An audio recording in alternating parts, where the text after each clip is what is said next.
Hey everybody, welcome back to the channel. I got a lot of projects going on, but I don't usually record them because it takes a lot of time to edit, and I don't have a whole lot of time to edit the videos. But this is one of those projects that I saw this on a Facebook group that I'm on for the Victory Visions, and a guy had a concern about cracked front fenders, which is a known problem on the Visions, and he wanted to know if there's a way to fix it. And I fixed mine, and I wanted to show you how I did it. Not saying it's right, not saying it's wrong. Comment down below if you've got a better idea. I'd like to hear it. The front fender on a Vision is kind of an assembly. There's a top front fender and a lower front fender, I guess you'd say. And they fit together about like so. You can see a couple of holes there. We got plastic push pins, and this is a modified fender of my own design. It's a stock fender that I modified, but I wanted to show you how I fixed the cracks in this one. I don't know if you can see it very well on the camera, but there is a crack right here. Yeah, you can see one right there, and I want to show you how I fixed that on the back side. And what better way to do it than to pull out this one. I got some magic marker on here, but there's a crack right there on this side. There's another crack right there on this side. Right there. So I want to show you how I'm going to attempt to fix them. Here's a rundown of the simple tools that you'll need to fix the fender like I like to fix it. First things first, some wire. I like to use some stainless steel wire, so you could use regular wire. I prefer stainless steel because if you happen to ride in the rain and it gets wet, this won't rust. Simple enough. So wire. I suppose the gauge, I don't know if the gauge really makes any difference. Let's check and see what gauge this really is here. Where's my calipers? Oh, here they are. How big is this stuff? 40 thousandths, so probably 1 millimeter, more than likely. Anyway, 1 millimeter wire is what I use. Pliers, some wire cutters to cut that wire. Regular pliers or needle nose. Probably the needle nose might be a little bit better route to go. More along the lines of what you need. I use a soldering iron too. We'll be using soldering iron. We'll be using a soldering iron and a zip tie. So really not a whole lot of, oh wait, fire. We'll need some fire too. So not a whole lot of anything that's really out of the ordinary. You probably have most of the stuff in your shop. So the first thing I'm going to do, I'm going to take my wire and we'll straighten it out a little bit, but we're going to end up bending it again. We'll probably end up cutting it about, I suppose, 1.25 inches, 1.5 inches long length, somewhere around there. And I'll probably end up using, I don't know, let's say we're going to use about 10 of them. So I'll go ahead and snip off the length of them. Like I said, it doesn't matter really technically how long they are. Just something in that 1.5 to 2 inch range. If they're too long, not a problem. We'll end up cutting them off later. I'm not too worried about it. Too short, could be a little bit of a issue with strength of our fix later. So I guess too long is better than not long enough. That's what she said. But anyway, let's give her a little bit more because that's what we need. And we'll cut about 10 pieces here. I got 2 cracks in that thing, 1 on each side. So we'll use 5 of these pieces for each side. All right, let's take one of these little pieces of wire and we're going to bend it in a zigzag pattern. So I'm going to go maybe about 1/4 inch or so from the end and bend it about like a 90 or so, something like that. This is not a big deal. And then I'm going to bend about 1/4 inch away from that. Looking like so. and about another 1/4 inch, just the width of the pliers, whatever. We're just going to make a zigzag pattern is what we're trying to do here.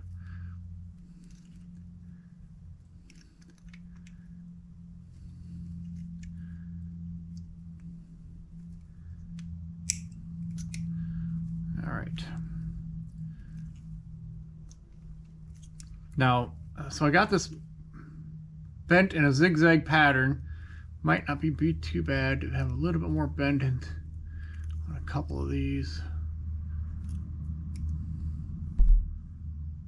Something like so. Yeah, we do want to try to keep this flat as we can for the most part, because this is going to end up laying on the fender. So we want this to be about as flat as possible. And then at the end of this thing here, we're going to take one little corner of this thing and we're going to bend it up. I'm actually going to use 2 pairs of pliers on this.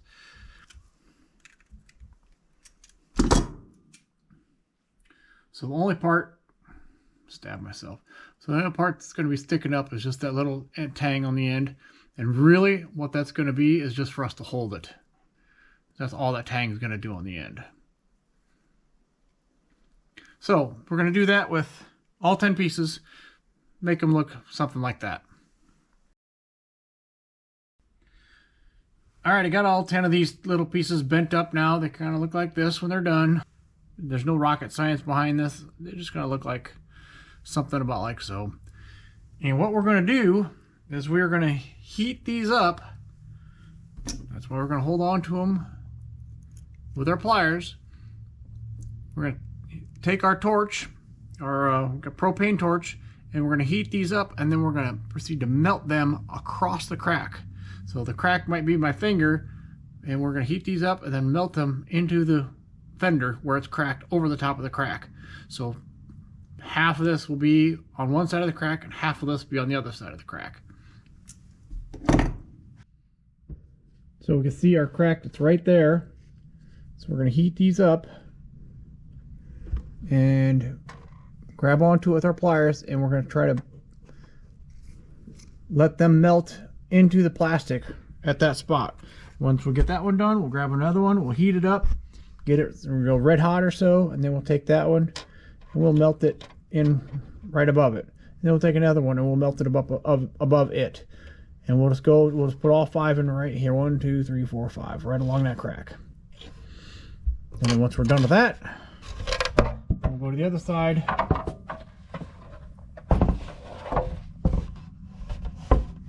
Right there. This crack. And we'll do the 5 on that side of that crack.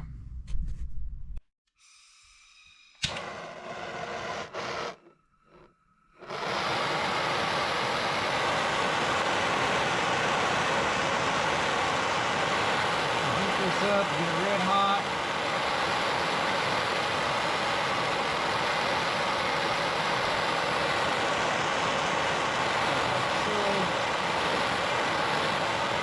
I kind of act quick with this because that cools off awfully quickly. So we get it to where we want it, the heat department, and we're going to stick it on there about like so.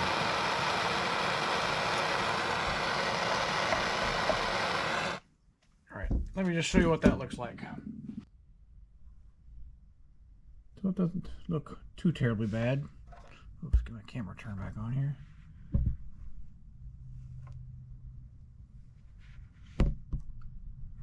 So the only thing sticking out now is that tang where we used our pliers to stay up there. Stay right there. So the only thing left is that tang where we used our pliers to hang on to it. Now we'll take our wire cutters and we'll cut that off. So that'll be as flush as we possibly can get it. So now let's go ahead and put all the rest of them on this side, and then we'll go ahead and put them on the other side too.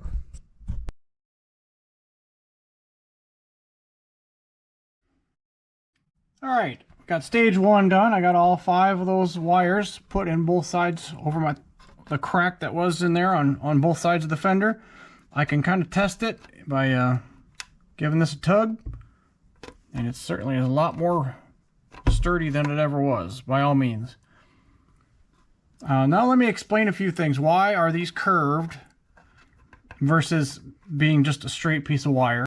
And then also, why do I try to aim to put that bend right on this crack? Let me get out a piece of paper and a pen and I'll draw that out for you.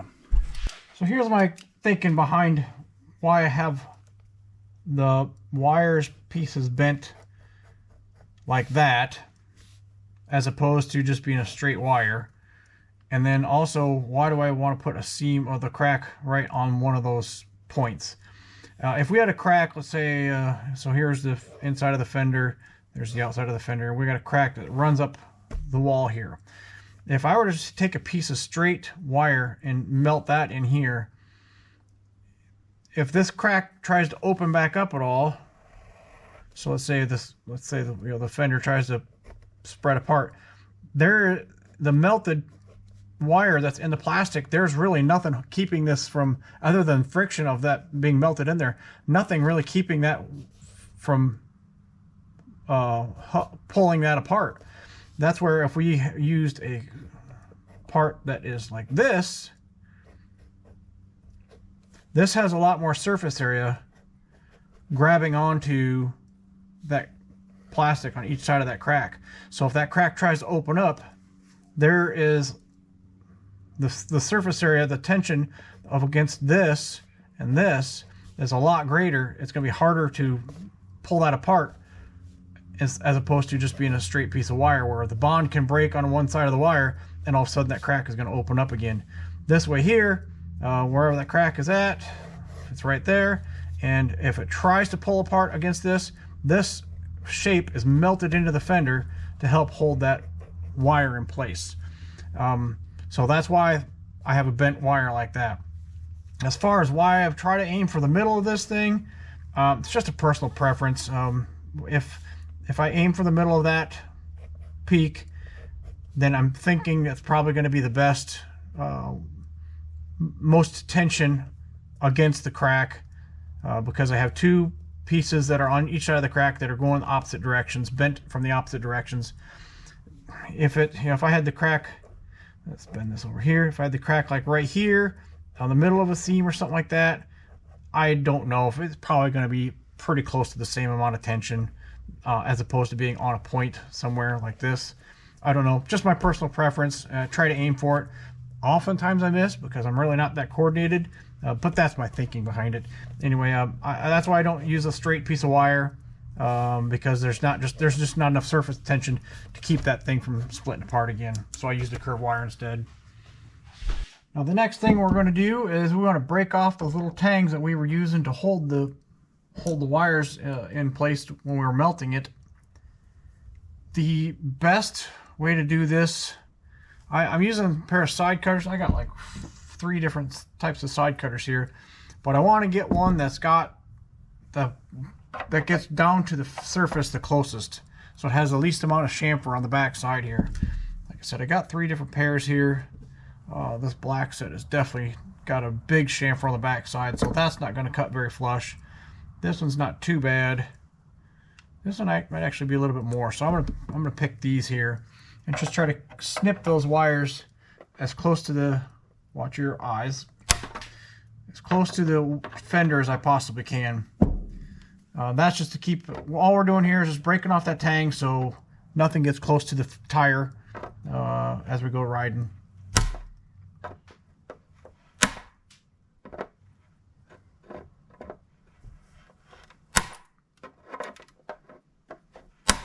Now, if you got a better way to do that, more power to you. I think I've tried to grind these in the past with a little hand grinder, and the vibration will break the tension loose on my melted parts. So it actually makes it worse by using that grinder. So I tried it on a couple of them. I couldn't get it to work very well, so I stopped using it, and I just went back to my regular old side cutters.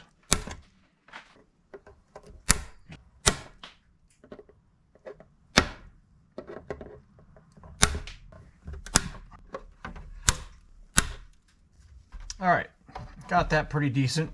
While I've been doing that, I have had my soldering iron. Let's get this. I've had this preheating. And we're going to use this and our zip tie. And our zip tie, we are going to use this as a weld filament. That's what we're going to do. So I wish I had a better way to hold on to this thing. It's moving all over the place. Hang on just a second. All right, there we go. We just taped it down so it's holding it a little bit better.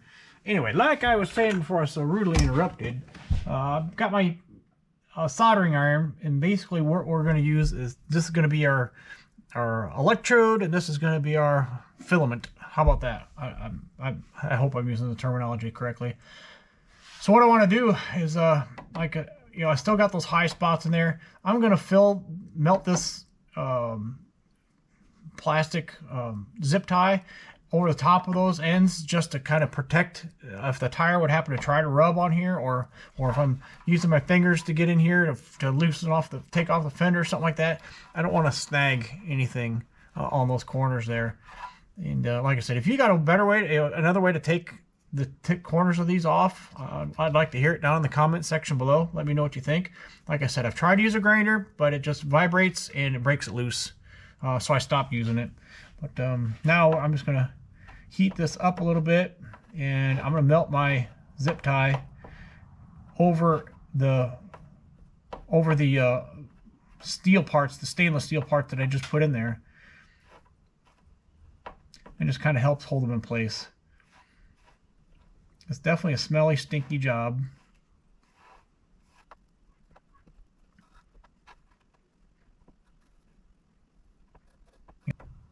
And since this is not my area of expertise, per se, I'm a machinist by trade, and soldering is not my thing. But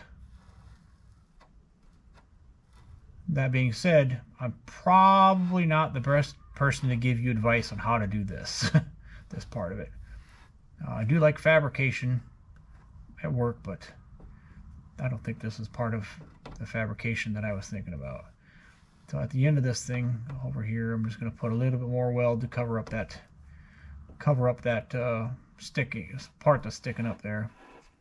So I'm heating up trying to get the steel piece preheated a little bit, and the plastic around it, trying to get it heated up a little bit first, and then laying in the zip tie over top of that melted hot spot. You know, guys, look, this is one of those things where, let me give you some real good life advice here.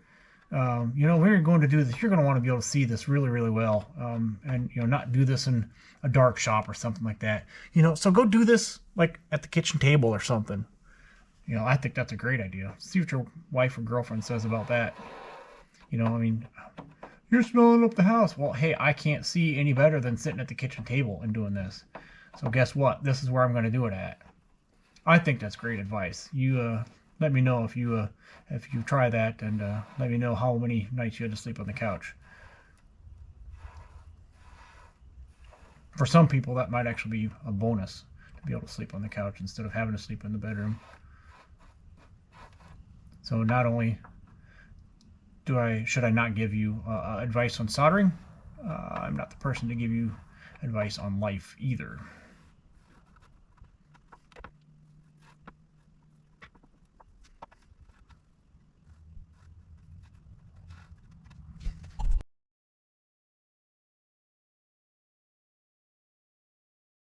A couple other tidbits of information that I probably should pass along to you too.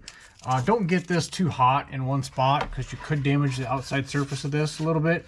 So don't get it too hot where you could start heating this up on the outside too much and wrecking the surface. And then the second thing is, after you get done, you might have some sharp spots on there from the plastic sticking up or something like that. I'll take my soldering iron, and then I'll just wipe over the top of all this just a little bit, just to smooth the top points off a little bit, and smooth it out. Like I said, your tire's not going to get anywhere close to this. At least your tire shouldn't get anywhere close to this, and rub the side of the tire. But I'm just trying to help you prevent it from happening, or cutting yourself if you have to reach up up inside of the fender to take a tire off or take the fender off or something like that, or check something, who knows what. But this way here, it's a little bit smoother inside of there, and you have less chance of anything coming in contact with this, with what your work is right here, what you just did for your work.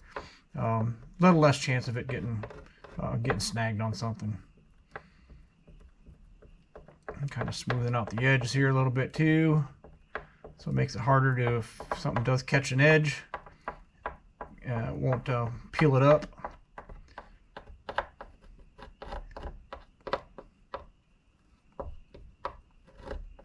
Something about like that.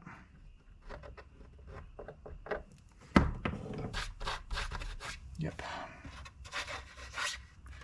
All right, that's my fix.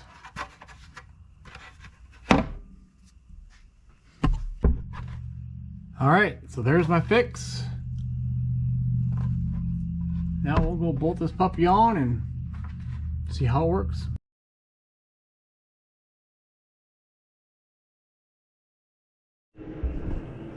All right, that's a wrap on my fix, and I like to put bolts in between the two fenders instead of little plastic, I don't know what you want to call them, little plastic nail looking things. I like to put bolts in there myself. So, hi buddy, how are you? Are you helping out? Come on in. Anyway, and then my battery died. Well, that was a year ago, and I never bothered to film a closer until right now. So I want to let you know that that was a year ago. It's been holding up pretty darn good. I haven't gotten a whole lot of miles on it like I hoped. Anyway, let me know what you think. How long this is going to last? Is this a good idea? Is it a bad idea? I know some other people put bracing behind here, like metal steel plates, and attach them to the fender somehow, way, shape, or form. Well, let me know how you would fix it, and we'll talk to you later. Thank you very much for watching. Take care.